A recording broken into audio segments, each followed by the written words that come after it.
1980 KCIM Sports presents KCIM Sports Rewind. A look back at the week in high school sports, brought to you by St. Anthony Rehab Services.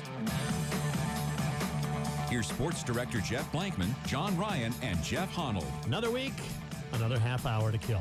Here we go. Are we set and ready we're for off this to now? the races? Yeah, we're off. Start talking sports already. I do like today's setup because I cannot see Jeff Honnold at all. So if anybody's watching on stream right now, I can't see him at all. It's like a perfect I know why day. you sit over here now. This And is like really nice. And I'm like totally thrown off today. I'm like off balance. I don't know what to do. I can't broadcast left-handed. I know. What do you mean? Yes. By the way, Jason and Chelsea are back from Denver, Colorado. They seem to have brought the snow with them. So They did. Yeah, thanks, guys. for that, guys. Yeah, Loving could have it. kept that out there. I just got a text message from Chris Parkus from Coon Rapids, and he's in Denver right now. They didn't bring all the snow with them. 'Cause that's pretty ugly. Yeah, they're getting about 6 more inches out there Yeah. today of snowfall. I so. hope he does not bring that with him. Thanks for bringing the early winter. They got good specials going on, so they're Well, they're she's got her forgiven winter for that. garb on. So. Yeah. She did like 2 weeks ago. I know. Gets below 50 and she's got the winter parka on in here. We got to talk about a couple of news. What you do? He kicked the Get something computer down. There's a computer down over on this side. My knee just got That's dented. why I always sit over All there. right, I'll turn this way. All right.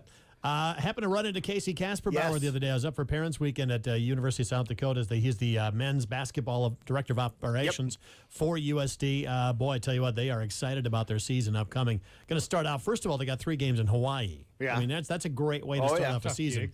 But they are preseason number 2 in the Summit League, and they have the preseason player of the year in Stanley Amude. So those guys are just loving life right now. Absolutely, and I think you are too. Being a grad from up there, you were almost giving me like the entire half-hour preview of them yesterday. Casey's going to hook me up with some tickets later on. He promised on me that. So, yeah, I'm looking forward to it. So Absolutely. Yeah. Yeah, Should be he's fun. That's a great place to watch a game, too. doing well. Brand new arena up there, of course. Yeah. So Casey, he's like trying to get in the basketball area. And I tell you what, that's a stepping stone right there to a lot of bigger things. Absolutely. Yeah, he's going to have – he works so hard. He's such a smart kid. I shouldn't say kid anymore. He's a young man, but such a smart guy, and he's going to have a great career in whatever direction this ends up taking him. Yep, so he's got a fun season ahead of him, but we got to talk about the current season going on. Cross country, I bet they are loving it, the fact that they're done now, not having to run this weekend. Yeah, they got to run this do they? weekend. So Yeah, it's the state this weekend? State is this weekend. Our state qualifiers were last Thursday. It turned out to be a pretty good day.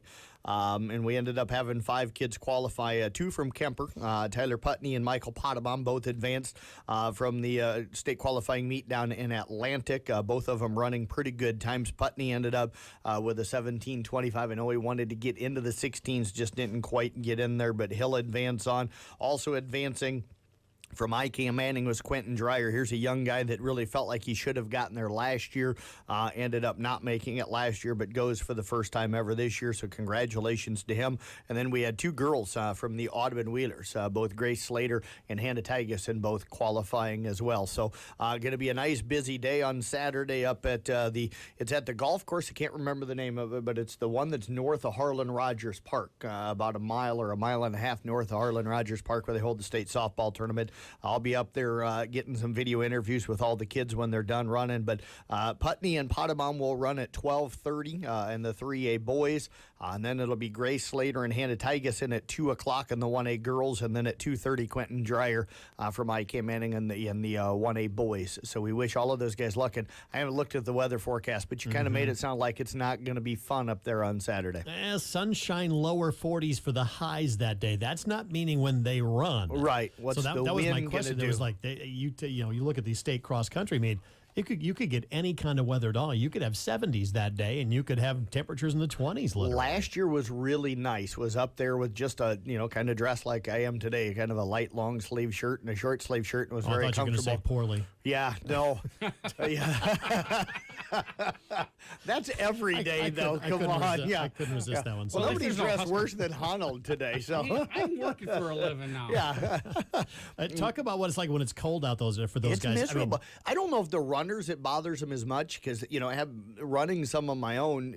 Once you get out there and you get your body kind of warmed up, you're okay. I think if it's windy, that probably, especially if it's windy and cold, that affects you more. But for us media people and for the four families and everybody that's up there watching it, I was up there a couple of years ago, and you were in coveralls and you were still miserable. And I'm hoping it's not that way this year. It's that place can get really, really windy in areas if you kind of find a tree to block the wind if it's a windy day. I tell you what, yeah, that's just something that I can't imagine when it's really cold outside, how it is to try to stay warm, even doing that, even while you're running the race. Right. The toughest part probably, I think, would be at the beginning of the race, because you can't have all of your warm-up stuff on, so you got to take that off. You stand around, you're trying to run out and get your starts practiced, but, you're in the elements. Once you get maybe a mile into the race, your body's going enough and you're warmed up enough. I went out and ran on, last spring went out and ran on some, mid-20s and low 20-degree days with some northwest winds, and it took me about 3/4 of a mile to get where I was pretty comfortable body-wise. With that new compression stuff, though, that really helps keep that body heat in. So it does. If they wear that and, with gloves, I think you're in pretty good shape. But now, your face might get cold unless they want to wear a mask. But right. That compression stuff really does work well. It does, but like I said, if you're standing out there in 30-mile-an-hour northwest winds and it's 25 degrees outside, it's going to be chilly before you get started. So that is coming up this Saturday, so we wish all the local runners the best of luck there. So once again, we're going to talk football playoffs. 5 teams around the area wrapping up their season. And he got it in. He didn't see me. Yeah. We're going to talk about the teams that aren't in and the teams that are in coming up next. You're listening to KCIM Sports Rewind. As the athletes at slow down, slow down, slow down, slow down. You need to slow down, slow down. You need to slow. Athletes will be under the direct supervision of a certified and licensed healthcare professional in the newly renovated sports performance facility. If an injury is keeping your athlete out of the game, call St. Anthony Rehabilitation Services at 794-5000 for sports injury and treatment rehab. This is KCIM Sports Rewind. It's John Ryan, Sports Director Jeff Blankman, and Jeff Honnold with you here this morning. Going to talk a little football, but you know what? First, we're going to talk about the great folks, the great team they have at Carroll Lumber, locations in Wall Lake, Lakeview, and Odebolt. You want the best in windows? Talk to the experts at Carroll Lumber. They've got them all. Marvin, Sierra Pacific, Anderson brand windows. Nobody likes a draft. No, there's No, nothing not worse today. in the wintertime, John, than sitting there and you're watching like your curtain move or you feel the breeze coming through the windows. That you just know you're going to be miserable then. Anybody who's lived in Iowa, knows that feeling. So nothing will allow the warm air to escape faster than poor windows. So I wonder if talk they to got them. good ones for my deer stand. I bet they would. I bet you could probably it gets build drafty out you could there build some a days. Cadillac of deer stands. I might. With the I'm help getting of old Carroll enough, I Lumber. might do it. He can't build go and anything, talk to but him. somebody else might be able to. So get them ready for wintertime. Now is the time. We got a little reminder of what's yet to come with the snow on the ground. So get those windows replaced and save your energy this year with the help of Carroll Lumber. Again, they've got locations in Wall Lake, Lakeview, and Odebolt. Lots of selection on great brand name windows. I have to go talk to him. Let's talk football here. We got a couple teams that did not make the playoffs, but ended on some very strong notes here. Namely, East Sac County finally got healthy, and they rolled out to a big win in Week 9. Yeah, and won 3 of their last 4. It was nice to see once they got healthy how good they were. We talked about it all season long. If they'd have been healthy from the beginning, I think winning the district still would have been tough. Trainer and Underwood are good ball clubs, but they played with both of them, especially Trainer, who ended up being the district champion all the way through that game until late in the fourth quarter. I think they might be your district champions if they would have been healthy at the beginning of the year all the way through. Oh, I think they'd be there. I mean, whether they'd win it or not, they would have definitely been in the hunt. been a great game and That'd have been a huge factor in the race Yes. anyway. Yeah, I Absolutely. mean that very first game. I mean the body started falling and they just couldn't recover from that. That's worst case scenario. First game out, you'd suffer a bunch of injuries at key positions, and boy, you just feel like you're fighting uphill all the way the rest of the season. So, also Glidden Ralston, by the way, they finish up strong on their season. Yeah, cruised on Friday night. Kind of a nice third quarter. The difference got a 4th win to knock off West Harrison that night. They're one of those teams that just kind of snake bitten a little bit this year. Was it? They had some injuries before the season started, but just some, mistakes at bad times seem to cost them in a lot of the games this year. But, we tip our cap. Craig Lynch stepping away after this season. Great guy, always fun to talk to. We're going to get him on here probably next week or the week after. We'll talk to him about his tremendous career. But, what a great guy, great coach. It's going to be really different not seeing him on the sidelines. John, I don't know if you've ever covered Glidden with anybody else as the head coach. I haven't either in my 16 years here. So it's going to be different not seeing Craig Lynch on the sidelines for Glidden. I remember he was at Carroll High and then moved over to Glidden. So I think that was when I started kind of covering sports. But yeah, it's always been Craig Lynch at Glidden Ralston. So that's going to be a real changing of the guard. But Cole Corson, guy we've known, we watched him play high school ball. We watched him come up through the coaching ranks. Great young coach. He's going to do a lot of good things with that program. He is, and he'll be a fun guy to pick on because we do that a lot. So, yeah. Well, he's an easy target. Kemper rolling out to a big win as well. That was kind of expected. Kemper kind of taking out some frustrations there. And good to see them finally get that kind of a game. They've had so many struggles this year that, I think everybody anticipated. You even talk with Chad Klein. They wanted a better season than what they had.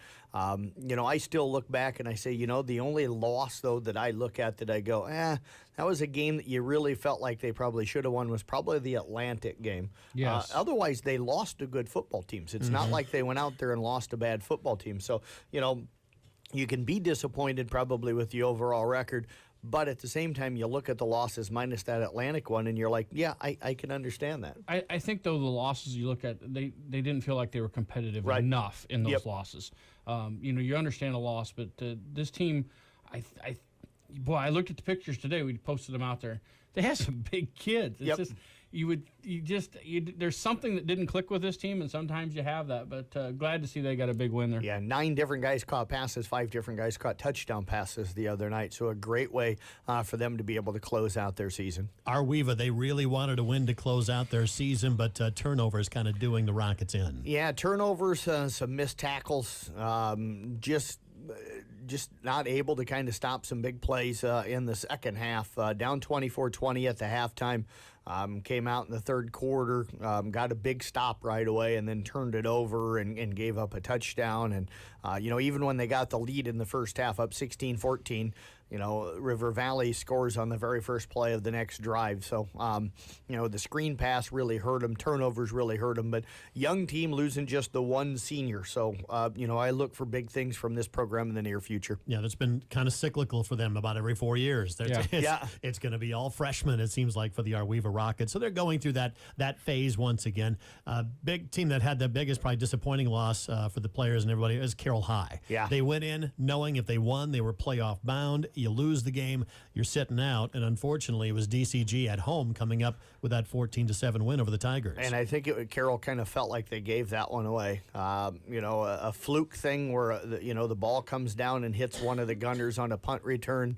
It just grazes the foot enough to be able to be touched, and Dallas Center Grimes comes up with it.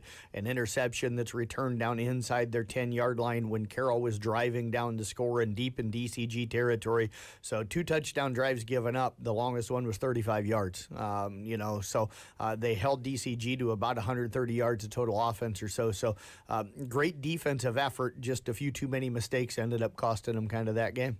Yeah, you wanted it to come down to week 9. If you're fighting for the playoff of the district, you want that. That's the perfect ending of a season is to take mano a mano. I mean, the winner is going to move on to the playoffs. Yeah, and you know what? Great job for them after starting 1-3 to get refocused, go up and beat a good Webster City ball club that finished up 6-3 and kind of dominate that game and kind of get everything going. And I tip my cap to the players and to the coaches. I just posted here this morning a postseason recap interview with Denny McCartan, and we talked about the fact that, after the first 4 games, they're struggling offensively. They completely revamped their offense. They did away with the 2-back set. They went back and kind of redid the running game and refocused on the running game. The players adjusted to it well. The coaches were, wise enough to go, you know what, this isn't working. We've got to go back to what works, and they went to what works, and it worked for them the rest of the season. Mm-hmm. So those are the teams that did not qualify for the playoffs. Let's quickly talk about the teams that did. Let's begin with the Audubon Wheelers. They had picked up a big win in week 9, and they go in as, I believe, the number 1 RPI seed. They right? do. Yep, absolutely. And Jeff, I know you were down there for that game the other night. This is a really good football team. They've got athletes, and they put them all over the field. It's a really good defensive team. It's hard to say that about Sean Burke's team, but defensively, they fly to the ball. They're gang tackling. They do a great job, and they do have athletes, and they can put athletes in space. They really can force a lot with that running game, that option read, and they can also pass it. So they're going to be a tough out. They're really solid. They're playing well. They're really confident, and I look for them to make a couple wins here. Absolutely. They could get a rematch with this Caminita team in that second round. Cam goes on the road to Lamoni. Audubon will host Harris Lake Park, which is not going to be easy. I know, talking with Coach Chris Peterson, when they played them earlier this year, he really likes this Harris Lake Park team. Young team, athletic team. These two teams had to play a couple of years ago up at Harris Lake, and Harris Lake Park was able to get the win. So Audubon hoping to get a little revenge coming up on Friday night. Why do I see an Audubon-Coon Rapids-Baird matchup somewhere along the line of the playoffs? It could happen. They're on the same side of the bracket. Coon's got a tough one. They're going down to Fremont Mills, who always has a good football team. They've only played 7 games this season because had a couple of district teams that dropped to football this year, and nobody seemed to want to pick up Fremont Mills. So nobody wanted to give them those extra games and pick up a 10th game to be able to play them. So they only played 7. But this is definitely a winnable game. Coon really, really good defensively. They create a ton of turnovers. I think they've got about 20 turnovers, close to that, created this year. A lot of interceptions, fumbles. You're going to have to stop the run game, though, because Fremont Mills is not going to come out and throw the ball. It's going to be two teams that are going to line up at each other and go, I'm going to run right at you, tackle me if you can. Well, and I think that works out well for Coon. I mean, they're just one of those teams that likes to man up against you. And anytime you get in the playoffs now and you have a really good defense, you always have a shot. And Coon has a really good defense as well as Audubon. That was a great game down there where they both really struggled to score. I look for them to really make some noise here. Yeah, second round, though, for Coon, if they win, could be that Remsen St. Mary's team that has been ranked pretty much number 2 kind of all season long. They ended up 4 in the RPI, but they've been ranked to number 2 by most of the polls all season long. So if they meet up, it's going to be in the Dome semifinals. Yep, absolutely. That's where they would end up playing. So, and if we're going to get a rematch, that'd be the great place to have it. How would you like that? 2 teams that close together have to go to the Dome to play in the semifinals. That would be a terrific matchup. I think both of them would be really happy for that case. And for us, to be honest with you, I hate to put it this way, we'd be guaranteed at least one of the area teams in the finals. Yeah, that'd be all right. Always looking down the road. Yep. South Central Calhoun, they wrap up their season against Pocahontas area with a solid win. Yeah, really dominating in that district like we anticipated they would do. They get a host Mount Ayr, so good for them this year that they didn't end up having to go northwest. They sent, like we thought maybe they could, Underwood and Trainer up that way, but did get put in the bracket with the number 1 overall team in Van Meter. Van Meter's those top running back had a meniscus surgery this week, so we don't know for sure if he's going to be out and how that'll impact him. But I was talking with Kurt Batta, the defensive coordinator from South Central Calhoun last night. Mount Airy said reminds him a lot of Northwestern. They throw a lot of short passes. They really try to get the ball to the edges on the run game, and he says they are fast. I said, you guys are fast, though, too. You guys are a track program as well. And he goes, yeah, we'll match up speed-wise in our secondary, but he goes, this is a fast team, and he goes, they will challenge you. You look at their Van Meter score, and it was 28-0 the final score, and when you just look at it, you go, yeah, Van Meter probably handled the game. It really was. And it was 7-0 into the fourth quarter. And Mount Ayr drove down inside the 5 on the opening drive, had a chance to go up, got stuffed. Van Meter then went on a 99-yard drive to put that 7 points. So that was the only 7 they got into the fourth quarter. So in talking with Coach Batta, this is a good Mount Ayr team that they'll see in the opening round. What I like about South Central, though, they're a bend and no break defense. Yep. So they'll let you have that 5 and 6 yard dink and dunk. Can you do that all the way down the field without making a mistake? And they also gang tackle really well. Yep. So and they're good at punching at the ball and trying to get a turnover on that. So they'll be prepared. Yeah, anytime you have that kind of speed, you're in good shape. It's fun to watch those teams that rely on just that pace, that fast pace, play each other with the speed that they can bring to it. To me, if it's all equal, I mean, that's advantage offense, though. Yeah. Yeah, I would agree there because they know where they're going and what they want to do. But I think South Central's so good defensively that I think they'll be able to contain them. And South Central can play that that pass game if they want, but they can also take it right up the gut. And Right. and I would look for them to maybe make that adjustment and really pound away at them. And that's kind of what they're going to do. If according to Coach Bada, if you look at maybe where Mount Ara struggled, they're not very big. They're just really fast. So teams that have given them problems have been teams that line it up and run it straight at them. So look for that full house tee for South Central Calhoun. That way, you use your offense to kind of pound away and keep that offense out, keep their offense off the field. So that could be a big part of the game plan for the Titans. IKM Manning goes in a district champion as well, but they're going to be on the road to open the playoffs. Yeah, there was 10 districts in Class A this year. So the disappointing thing for them is they're the 13th seed in the RPI, and this is the thing that I'm not going to pound on the association, but I know coaches around the state are frustrated with it. Here you're the 13 seed, you're a district champion, and somehow you got to go on the road to the number 1 overall seed in the opening round, and it just doesn't quite make sense. I know that it's probably a travel thing or something like that, but when I talk to coaches, a lot of them are like, if you're going to use the RPI as the be-all, end-all to who's going to be in and this kind of stuff, then use it. 1 verse 16, 2, 15, and on down the line. Now, if you got Northwest Iowa against Southeast Iowa, 1 against 16, maybe you adjust a little bit there, but you've got an 11-14 matchup in the first round. How can that be, especially when the 11's going to the 14?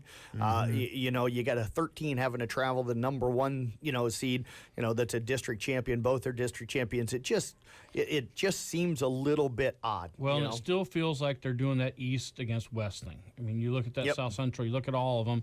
They really loaded it up, and they told us they weren't going to, but again, it looks like East against West. And that's the tough part. And I agree with the coaches. If you're going to have the RPI system, if you're going to base how you seed the teams off of that, then use it completely. I want to see the best 4 teams at the Dome. I want the best teams there. And that's what they kind of intend with the RPI, but it's and they've done that in the fact that they're keeping 1, 2, 3, and 4 in the different pods so that they can get there. The problem is the matchups with inside of those pods. Like last year, for example, when you had South Central Calhoun going up Northwest, I think it was number 1, number 3, number 5, and number 7. Were the 4 teams in that pod. How do you get the best teams to the Dome when you got 1, 3, and 5 and 7 all in the same pod? Yeah, the only thing realistic is to use neutral sites for those longer travel games. And is it fair to have a neutral site for a number 1 seed and have a home game for a number 5 seed, say, for example? Yeah, and they used to do it. Before I came here, I was down in Osceola, and I remember Osceola hosted Clarinda against Prairie City Monroe in a quarterfinal round matchup. So they used to do it. Why they don't anymore, I don't know. Probably because it affects gate. Yeah, and getting teams getting schools that really want to host, because they're going to have to staff it and do all of that stuff for very little money. Yes. So Absolutely. The state's going to take the gate, and you're going to get very little left over. So that kind of wraps up football. It's going to be an interesting first round. We've got 3 games on the air and another one that's going to be on Facebook Live. Talk about that. Yeah, what we're going to do is with 4 teams left, we only had the 3 stations, had to figure out a way. We've done Facebook Live. We did it for the baseball playoffs a couple of years ago. And we've asked Kim to buy into the station, but she's so I don't get it that we don't do that. Yeah, Jefferson Dennison were both for sale at one point or another. That's a whole other topic. Yes, no, I know. I'm just kidding. But anyways, so what we're going to do is here on KCIM, we'll have Coon Rapids Bayard at Fremont Tabor Mills, at Fremont Mills. We'll have South Central Calhoun's home game with Mount Ara on Kick 106.7. IKM Manning up at West Hancock will be on 93.7 KKRL. Audubon will end up being the team that's going to be on KKRL's Facebook Live. So if you haven't liked KKRL's Facebook page yet, you want to go ahead and do that. It'll be an audio broadcast. Jeff's going to do it for us. He's got experience doing that stuff with the merchants. We'll use the Sling Studio from Johnson Communications. So we thank these guys for that. Little round of applause for him. Yes. Thank you very much. Yeah. Nick Brinks is working on graphics right now. We should have a scoreboard on there if all It's things like work we're right. professionals. Yeah. Absolutely. Well, I'm putting the should in there. There's a lot of shoulds. We're dealing with technology. There's a good chance we train wreck it. But. And just so people, because I know some people are going to be, well, why did that game get the one to be on Facebook Live? Well, you need good internet. Audubon's got really good Wi-Fi right there in their press box. They allow us to use it. Yeah, it's right there. So it's the only place that we would have known for sure that we could have good enough internet to be able to do an internet-only broadcast. So none of the other locations offered that. So that's the Even reason with the why hotspot, Audubon. Yeah, you don't know with Verizon where you're going to actually have really good internet. Yep. We struggle with it sometimes, even at South Central. So Yep. So that was the best place to be able to do it, where we had what we knew was going to be good Wi-Fi. And we're going to try to run it just like a normal game. We're going to do the pregame. We'll try to stay on for postgame with Sean and everything else, but we'll do as good as we can. Yep. It's Mark and myself, so it'll be a train wreck. But it should be a fun train wreck. And New Way Ford Scoreboard Show will follow the games on Kick and KCIM this Friday. All right, sounds good. We got to talk a little volleyball playoffs next. As the athletes at your house.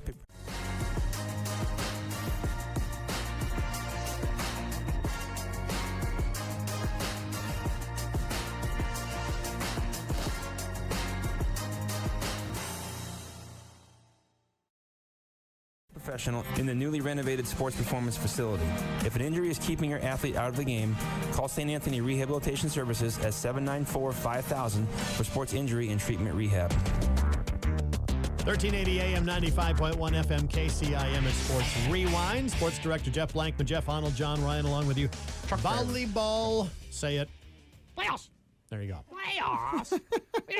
He enjoys that way too much. And he's kind of sounds a little bit like you. No, not at all. Want to try it again? Sound like I can do it again. No, I'm good. Wait a minute. You haven't made any comments about my outfit yet today. So You're right. I have not. I've been truck driving, on. so I'm trying to look the part of a truck driver. Let's talk about the playoffs. Where do you want to begin? Let's start off last Tuesday real quick so we can kind of get some of the teams that saw their season come to an end last week. Audubon fell to Glidden Ralston. Tough year for the Wheelers, just 5 wins overall. Terrific senior group, but had some young kids from that, to go with that.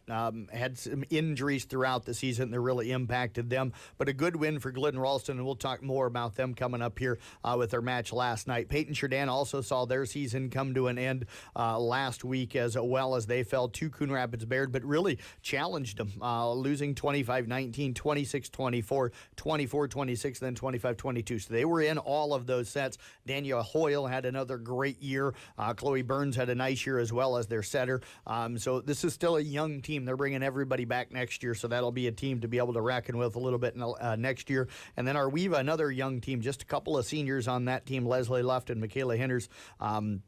Leslie will be missed in that backside as their libero. But Arweva fell to Boyer Valley 3-2. They got up 2-0, or 2-1, excuse me. You really felt like they were going to do it, but struggled in sets 4 and 5.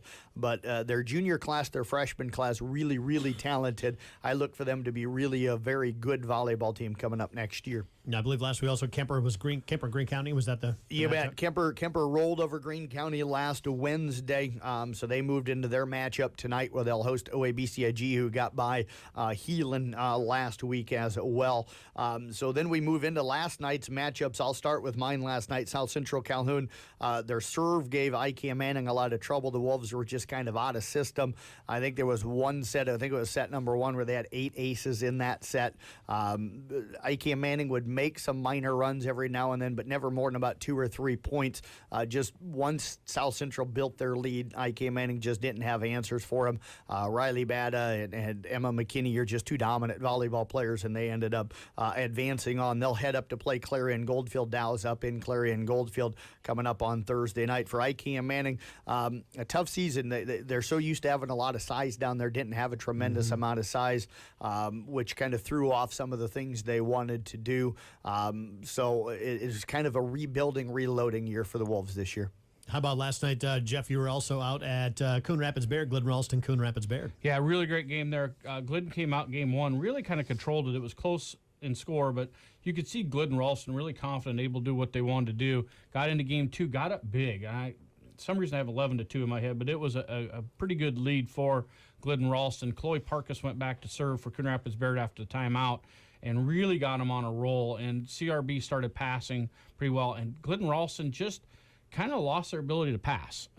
Even on free balls, they weren't able to get that ball up to the setter the way they want to and run their offense, and got our cord disconnected at 27-27, so got back on there. It was 29-27 CRB in the second game, and then from that point on, CRB just had the confidence and the drive to go.